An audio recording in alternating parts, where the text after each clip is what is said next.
ಗ್ಯಾಸಿನ ಸಮಸ್ಯೆ, ಗ್ಯಾಸಿಗೆ ಬೈಯುವಂಥದ್ದು ಎಲ್ಲವೂ ಆಗ್ತಾ ಇದೆ.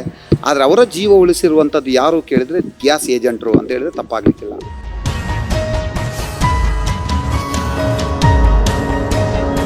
ಅವರು ಗ್ಯಾಸನ್ನು ಬುಕ್ ಮಾಡಿರ್ತಾರೆ.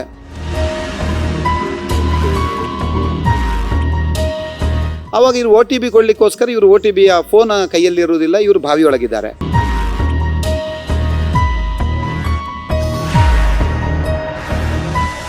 ಅವರು ಬಾವಿಗೆ ಬಿದ್ದು 3 ದಿನಗಳಾಗಿದ್ದವು. ಹೊಟ್ಟೆಯಲ್ಲಿ ಅನ್ನವಿಲ್ಲ, ಮೈಯಲ್ಲಿ ಶಕ್ತಿ ಇಲ್ಲ. ಸುತ್ತಲೂ 20 ಅಡಿ ಆಳದ ನೀರು. ಕಿರುಚಿದರೂ ಕೇಳಿಸಿಕೊಳ್ಳುವವರಿಲ್ಲದ ಏಕಾಂತ. ಸಾವು ಕಣ್ಣೆದುರೇ ಕಾಣುತ್ತಿದ್ದರೂ ಸಿಕ್ಕ ಒಂದು ಸಣ್ಣ ಹಗ್ಗವನ್ನೇ ಜೀವನ ನೌಕೆಯಾಗಿಸಿಕೊಂಡ ಆ ವೃದ್ಧ ಕೊನೆಗೂ ಪವಾಡ ಸದೃಶ್ಯವಾಗಿ ಬದುಕಿ ಬಂದಿದ್ದಾರೆ. ಹೌದು, ಕಂಬಳಕಟ್ಟಿಯ ನಿವಾಸಿ 62 ವರ್ಷದ ಶ್ರೀನಿವಾಸ ಆಚಾರ್ಯ ಕಳೆದ ಶನಿವಾರ ಸಂಜೆ ತಮ್ಮ ಮನೆಯ ಮುಂದಿನ ಬಾವಿಯ ಪಂಪ್ ಸರಿಪಡಿಸಲು ಮುಂದಾಗಿದ್ದರು. 10 ಅಡಿ ಅಗಲ ಹಾಗೂ 20 ಅಡಿ ಆಳದ ಈ ಬಾವಿಯ ಪೈಪಿಗೆ ಕಟ್ಟಿದ್ದ ಹಗ್ಗವನ್ನ ಎಳೆಯುವಾಗ ಅದು ದಿಢೀರನೆ ತುಂಡಾಗಿದೆ. ಈ ವೇಳೆ ನಿಯಂತ್ರಣ ತಪ್ಪಿದ ಆಚಾರ್ಯರು ನೇರವಾಗಿ ಬಾವಿಯ ನೀರಿಗೆ ಬಿದ್ದಿದ್ದಾರೆ. ಈಜಲು ಪ್ರಯತ್ನಿಸಿದರೂ ದಣಿವಾದ್ದರಿಂದ ಅದೃಷ್ಟವಶಾತ್ ಕೈಗೆ ಸಿಕ್ಕ ಫುಟ್ಬಾಲ್ ಪೈಪ್ ಹಾಗೂ ಹಳೆಯ ಹಗ್ಗವನ್ನೇ ಆಸರೆಯಾಗಿ ಹಿಡಿದುಕೊಂಡು 3 ದಿನಗಳ ಕಾಲ ನೀರಿನಲ್ಲೇ ನಿಂತಿದ್ದಾರೆ.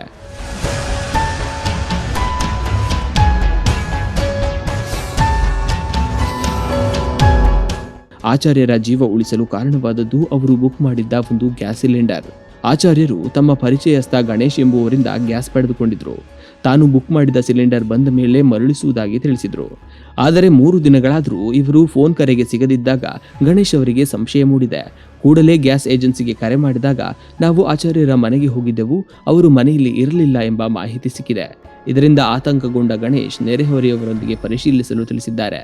ಬಾವಿಯ ಹತ್ತಿರ ಹೋಗಿ ನೋಡಿದಾಗ ಆಚಾರ್ಯರು ನಿತ್ರಾಣ ಸ್ಥಿತಿಯಲ್ಲಿ ಬಾವಿಯೊಳಗೆ ಪತ್ತೆಯಾಗಿದ್ದಾರೆ. ಸ್ಥಳೀಯರು ಕೂಡಲೇ ಅಗ್ನಿಶಾಮಕ ದಳಕ್ಕೆ ಮಾಹಿತಿ ನೀಡಿದ್ದಾರೆ.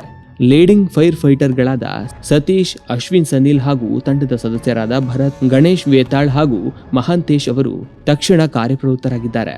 ಹಗ್ಗ ಮತ್ತು ಏಣಿಯ ಸಹಾಯದಿಂದ ಬಾವಿಗಿಳಿದ ಸಿಬ್ಬಂದಿ ಸಂಪೂರ್ಣ ನಿತ್ರಾಣಗೊಂಡಿದ್ದ ಆಚಾರ್ಯರನ್ನ ಸುರಕ್ಷಿತವಾಗಿ ಮೇಲೆತ್ತಿದ್ದಾರೆ. ಮೇಲೆ ತಂದ ಬಳಿಕ ಅವರನ್ನ ಜಿಲ್ಲಾಸ್ಪತ್ರೆಗೆ ದಾಖಲಿಸಲಾಗಿದ್ದು ಅವರು ಪ್ರಾಣಾಪಾಯದಿಂದ ಪಾರಾಗಿದ್ದಾರೆ. ಇದರ ಪೂರ್ತಿ ವಿವರಣೆಯನ್ನು ನನಗೆ ಗೊತ್ತಿದ್ದಷ್ಟು ನಿಮ್ಮ ಮುಂದೆ ಇಡುವಂತಹ ಪ್ರಯತ್ನವನ್ನು ಮಾಡ್ತೀನಿ. ಉಡುಪಿಯಿಂದ ಸಾಧಾರಣ ಒಂದು 8 ಕಿಲೋಮೀಟರ್ ದೂರದಲ್ಲಿ ಕೊಡವೂರು ಗ್ರಾಮ. ಆ ಕೊಡವೂರು ಗ್ರಾಮದಲ್ಲಿ ಒಂದು ಕಂಬಳಕಟ್ಟ ಅನ್ನೋ ಒಂದು ಪರಿಸರ.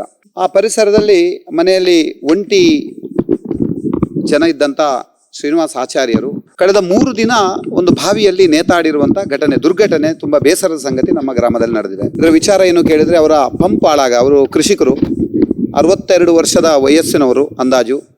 ಅವರು ತನ್ನ ಕೃಷಿ ಕ್ಷೇತ್ರಕ್ಕೆ ಬೇಕಾಗಿರುವಂಥ ಪಂಪ್ ಹಾಳಾಗಿದೆ ಅನ್ನೋ ದೃಷ್ಟಿಯಿಂದ ದುರಸ್ತಿಯವನಿಗೆ ಹೇಳಿದ್ದಾರೆ. ದುರಸ್ತಿಯವರು ಸರಿಯಾದ ಸಮಯಕ್ಕೆ ಬಂದಿಲ್ಲ ಅನ್ನುವ ನೋವಿನಿಂದ ಅವರು ಅದನ್ನು ರಿಪೇರಿ ಮಾಡಬೇಕು ಅನ್ನೋ ದೃಷ್ಟಿಯಿಂದ ಅದಕ್ಕೆ ಫುಟ್ಬಾಲ್ ಏನಿದೆ ಅದರಲ್ಲಿ ಕಸ ತುಂಬಿದೆ ಅನ್ನುವ ದೃಷ್ಟಿಯಿಂದ ಬಾವಿಗೆ ಇಳಿಯುವಂಥ ಧೈರ್ಯ ಅವರಲ್ಲಿತ್ತು. ಅದಕ್ಕೋಸ್ಕರ ಬಾವಿಗೆ ಇಳಿದಿದ್ದಾರೆ.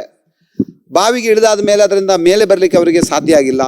ಆ ಬಾವಿಯಲ್ಲಿ ಏನೋ ಗಚ್ಚಾಗಿ ಮೇಲೆ ಬರುವಂಥ ವ್ಯವಸ್ಥೆ ಇರಲಿಲ್ಲ ಅಂತ ಅನಿಸ್ತದೆ. ಅವರಿಗೆ ಧೈರ್ಯ ಇತ್ತು, ಪ್ರಯತ್ನ ಮಾಡಿದರು.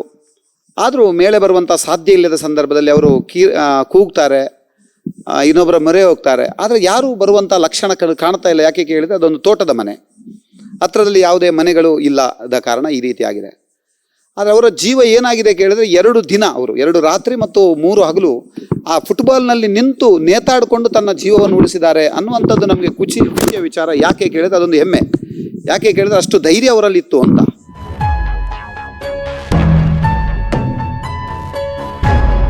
ಅವರ ಜೀವ ಹೇಗೆ ಉಳಿತು ಅಂತ ಯೋಚನೆ ಮಾಡಿದಾಗ ಈಗ ನಮಗೆ ಅನಿಸ್ತದೆ, ಯುದ್ಧ ಆಗ್ತಾ ಇದೆ, ಗ್ಯಾಸ್ ಇಲ್ಲ, ಗ್ಯಾಸಿನ ಸಮಸ್ಯೆ, ಗ್ಯಾಸಿಗೆ ಬೈಯುವಂಥದ್ದು ಎಲ್ಲವೂ ಆಗ್ತಾ ಇದೆ.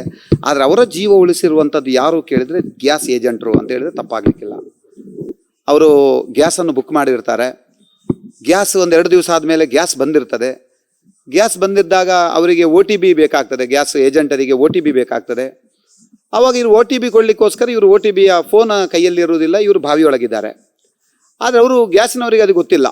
ಅವರು ಹತ್ತಿರದಲ್ಲಿ ಗಣೇಶ್ ಅನ್ನುವರನ್ನು ಸಂಪರ್ಕ ಮಾಡಿ ಅವರ ಹತ್ರ ಹೇಳ್ತಾರೆ, ಈ ರೀತಿಯ ಶ್ರೀನಿವಾಸ ಆಚಾರ್ಯರು ಗ್ಯಾಸ್ ಬುಕ್ ಮಾಡಿದ್ದಾರೆ, ಅವರ OTP ಅವಶ್ಯಕತೆ ಇದೆ ಅಂತ ಹೇಳಿದಾಗ ಈ ಗಣೇಶ್ ಅನ್ನುವರು ಅಲ್ಲಿ ಪಕ್ಕದ ಬಾಡಿಗೆ ಮನೆಯವರನ್ನು ಸಂಪರ್ಕ ಮಾಡಿ ಅಲ್ಲಿ ಯಾರಿದ್ದಾರೆ ಅವರನ್ನು ಫೋನ್ ಮಾಡ್ತಾರೆ, ಹುಡುಕ್ಲಿಕ್ಕೆ ಪ್ರಾರಂಭ ಮಾಡ್ತಾರೆ.